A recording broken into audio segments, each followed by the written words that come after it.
It had been since 1994, the last time the Tennessee State Tigers won the OVC. So you've got to go back a long time ago. What is that, 32 years? But that is not the case anymore. Tennessee State defeating Morehead State in the OVC championship game on Saturday. In his first season as the head men's basketball coach at Tennessee State is Nolan Smith, as he joins us right here on Box to Row. Coach Smith, congratulations and welcome to the program. Man, thank you so much. Appreciate you. It's exciting year.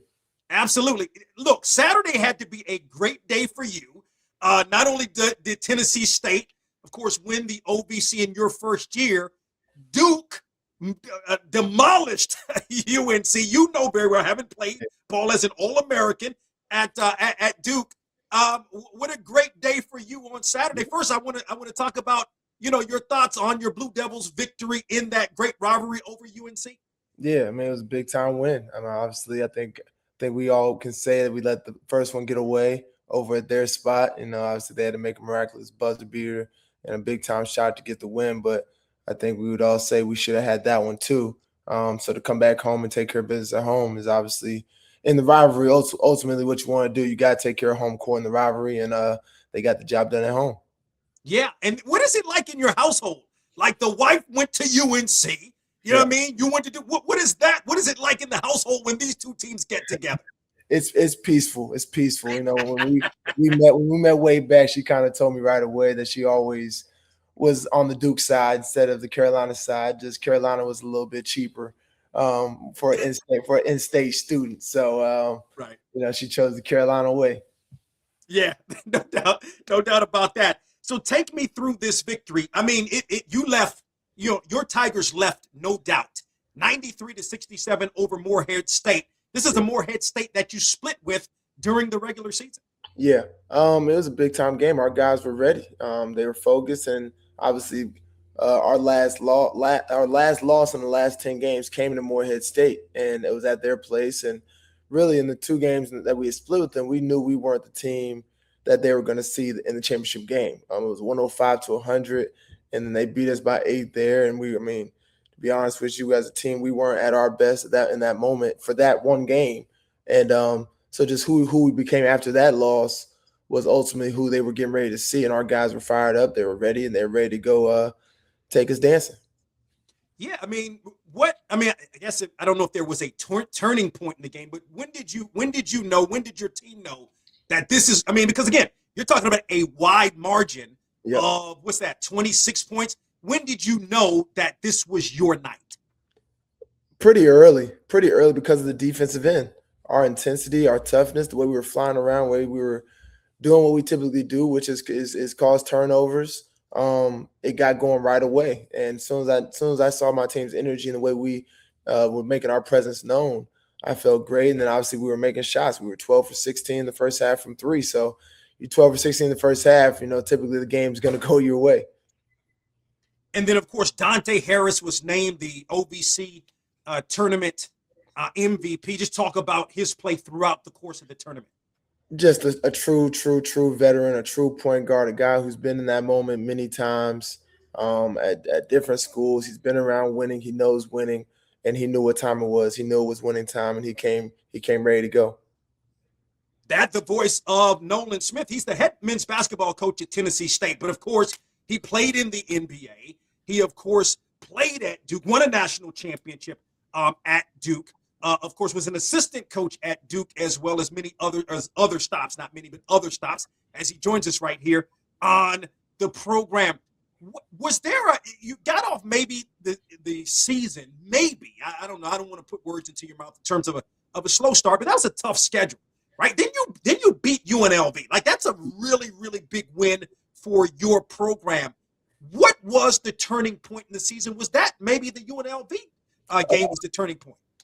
I think we had a lot of different points. Like, we started out solid, right? We beat UNC Asheville, we beat UT Chattanooga, and then we lost to Alabama A&M. Then we go out to Vegas and beat Vegas and beat you, and then come back and beat the team that everybody was very high on preseason, which was UT Martin. We beat them early in the year, and then we lose to SEMO. So like we were kind of just going up and down, 3 wins, then a loss, 2 wins, then a loss. So every single one of those losses came at important times for us to just continue to grow and get better. Um, I think the biggest loss again was the last Morehead State loss, but then I think also the first SIUE loss. All those games and losses were teaching moments that came at very valuable times for our team to learn and grow from, for us to ultimately get better. Aaron, is it Nkrumah? Yep. Talk about OVC Player of the Year. I mean, it had been a while. Even Robert Covington, the great Robert Covington, didn't win that award in terms of OVC Player of the Year. Talk about his play this season and what that award meant to your program. Oh man, it's a big time award, a big time accomplishment for Aaron. He earned it. Probably could have been Defensive Player of the Year as well. I mean, he's a top 10. He's a top 5. I think he's top 2 in the country. Top 2 in the country in steals. So he's a two-way player, and he brings it every single night. He scores on all 3 levels. When he gets going from 3, then he's really a guy that's very, very tough to guard. But I mean, he's been really our focal point offense, and he's always come through. That, of course, the voice of Nolan Smith, the head men's basketball coach at Tennessee State, as he joins us here on the program. I'm going to ask you about Duke, but I'm representing right now. I got all the Washington teams. You're a DMV guy, man. What do you remember? You were a really good basketball. I mean, really good. You're a great basketball player when you played in the DMV for a couple of schools. What do you remember most about your days playing ball in the DMV? Oh man, just how competitive it was and is, and just growing up in that area ultimately made me who I am as a player. Going down as a 15-year-old, 16, going playing in Berry Farms in Southeast DC, playing outside.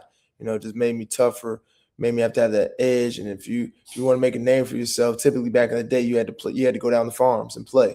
And then just growing up with Chris Wright and Mike Beasley, Kevin Durant, Todd Lawson, Jeff Green, just the names I can go on, so many names to mention, but everybody knows who they are that were around me. We got each other better. We got each other better. We competed at a high level. We were peers, but we were also competitors. And that's the beautiful thing about the DMV in the area when it comes to sports, football, basketball. One of my AU teammates was Navarro Bowman, who was a big-time basketball player, ended up being one of the greatest linebackers, Penn State, 49ers, and one of the greatest linebackers of all time. So just growing up in the area, I mean, it's a special sports area with a lot of pride as far as how we carry ourselves and what we do between the lines around the field. Yeah, what do you? And again, I've been gone from the area over 25 years now. But to your point, and even I came through before you got, Walt Williams and Kevin. Yes. I was a freshman when Kevin McClinton was a senior at Springbrook, and all those, Yeah. Darren McClinton, Chris McClinton, all these guys. Riley Inge played at Paint Branch. Yeah. What's the?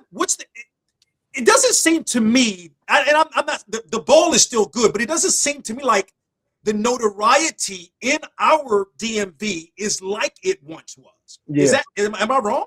No, I think you're spot on. It's like there's really good college players coming out now, but the NBA hype players that we had for a really good run, 10 years, 15 years straight, there was a number 1, number 2 potential pick, lottery pick guy that was typically coming out of our area, going to high school and then going to college and going straight to the league.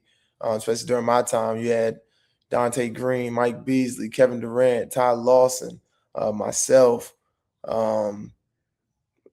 Jeff Green, like a bunch of guys that just were NBA guys in the area, and the whole world knew it. Yeah. Of course, that's the voice of Nolan Smith joining us for a couple of more moments here on the program. He's the head coach at Tennessee State.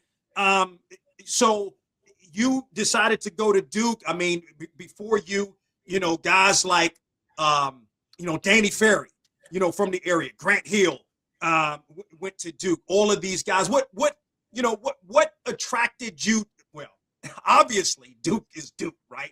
But what made you go to Duke? And just talk about your time there, not only as a player that won a national championship, but also as an assistant coach under Coach K. Yeah.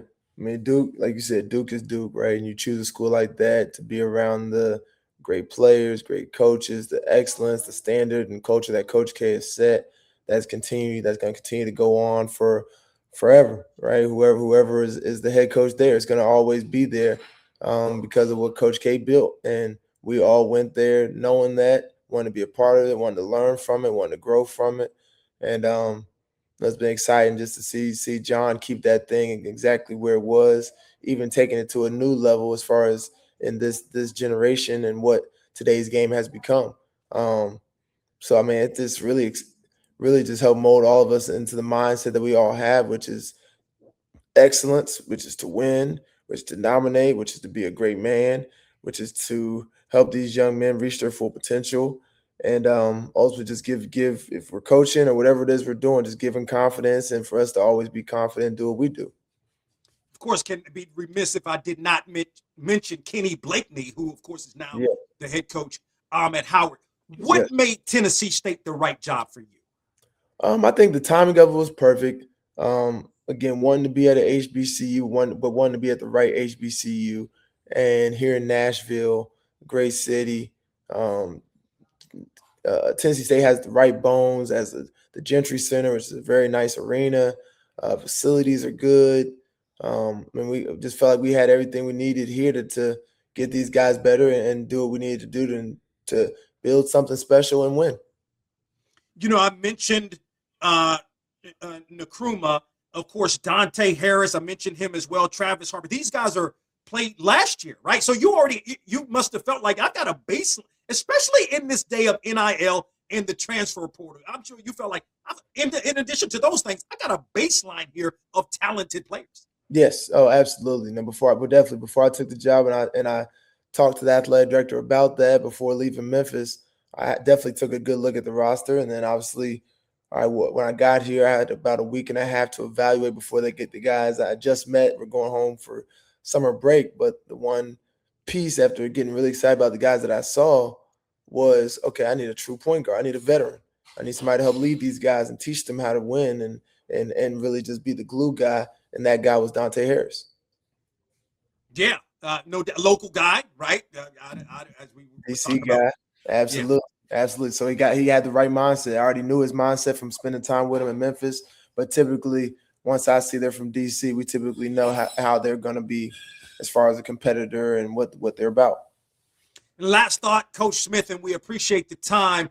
You know, Sunday, you guys are having a watch party. It's Selection Sunday. I know you're going to have a bunch of people. I mean, that's a lot. You know, and when you think about the players when you think about the Tennessee State program, 3 NAIA national championships, 57, 58, 59 under John McClendon, all the great Carlos Rogers and Anthony Mason and all of these great players that have come through the program. Just what's Sunday going to be like, man? It's going to be bananas, I'm sure. Yeah, I definitely expect it to be bananas. 32 years is a long time. For these guys to do it after 32 years, you just got to imagine the support is going to be at an extremely high level. They say CBS is coming down to film our reaction whenever we get selected, whatever pick it is. I think it's going to be a good pick. I think somewhere between 14 and 15. I don't see us being a 16 seed and them getting the story that they want of Nolan Smith versus John Shire. I don't expect that, and I don't think that we're deserving of that because of our body of work. So I'm just extremely excited to see where we go and then be ready to go to work from there versus whoever. No doubt about it. 23-9 on the season, winners of the OVC, which is a very tough conference. Some really nice wins on the season, including against UNLV. Nolan Smith, former Duke national champion, assistant coach. Of course, now the head men's basketball coach at Tennessee State, joining us right here on Box to Row. Coach Smith, appreciate the time. Continued success to you and the Tigers. Yes, sir. Thank you so much.